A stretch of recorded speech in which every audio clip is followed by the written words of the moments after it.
was part of a wave when I first started out. It was called acid jazz.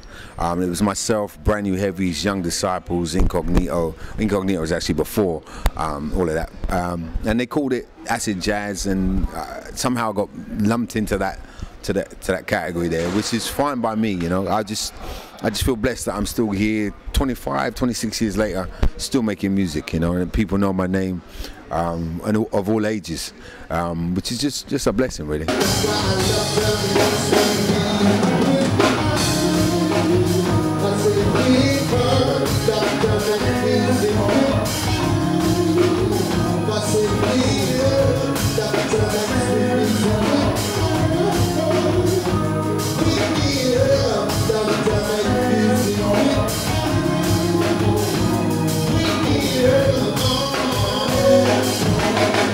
I always wanted to be someone that stands out. I've always been that kind of person that likes to, you know, stand apart from the crowd.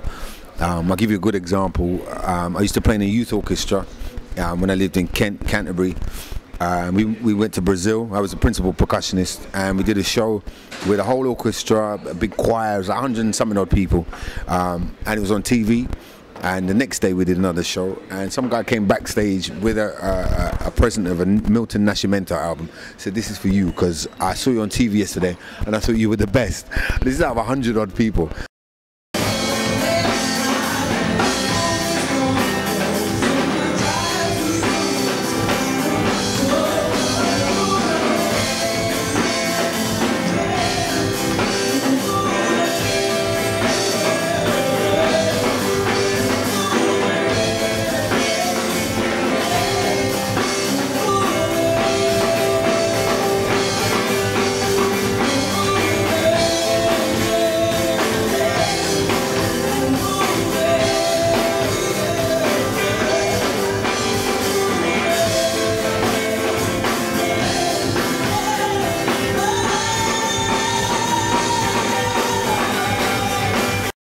Ladies and gentlemen, this is Aesthetic Sounds, and we're here with Clinton Jordan. Clinton, how are you doing? I'm good, you know. Yeah. Now, I'm very familiar with you. You were here on this stage about 3 months ago. Yeah. Rocked the crowd, got everyone like screaming and really feeling your vibe. I like the energy that you actually have on stage. For those that don't know anything else about you, take it away. Tell us all about you. Okay, we're at the moment involved with a project called Arrivals and Departures. That's the album, and it's a rock and soul album. It's a gospel album, and we got 24 tracks of a journey.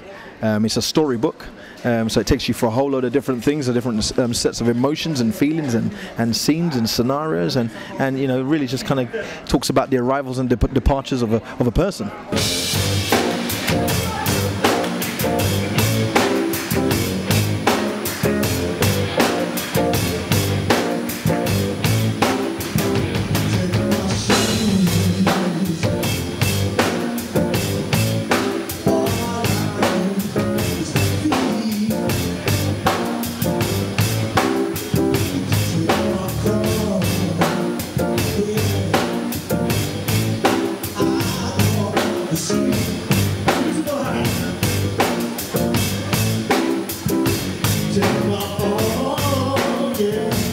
Do you feel that your style is very left field to a gospel kind of sound, or would you say it's just a development to it all? Well, it's so funny. If you're talking from the musical point of view, I suppose from everybody else outside, it probably sounds. Lots of people have said it's, you know, it sounds different. It sounds, you know, it's got a different style to it and stuff. The Bible says the earth is the Lord's and the fullness thereof. So that means it's His anyway. So, as far as I'm concerned, all styles are His. Do it. Jesus Christ was the one for you, yeah.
So tell us about your influences then. Like, who made you think, yeah, you know, who gave you that spirit to say, yeah, you know, I want to be a musician? I would directly was Stevie Wonder was the first one. That's the first person that I really checked out his music and really went into it deeply. You know, albums like Songs in the Key of Life or Secret Life of Plants. In terms of his vocal arrangements, his instrumental arrangements, the sounds that he uses, the keyboard sounds, his manipulation of instruments, just made me, you know, come alive with ideas of what I could do in terms of my music.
Right across the board, the influences that I've taken on board, and I love the live setting. So my kind of thing is from 70s, back where, you know, the band was a big thing. You know, people making music would be a bunch of guys in one room together playing at the same time, and that's a vibe, you know, and you can hear it in the music. And that's the era that I came from, and I try and implement that in my music.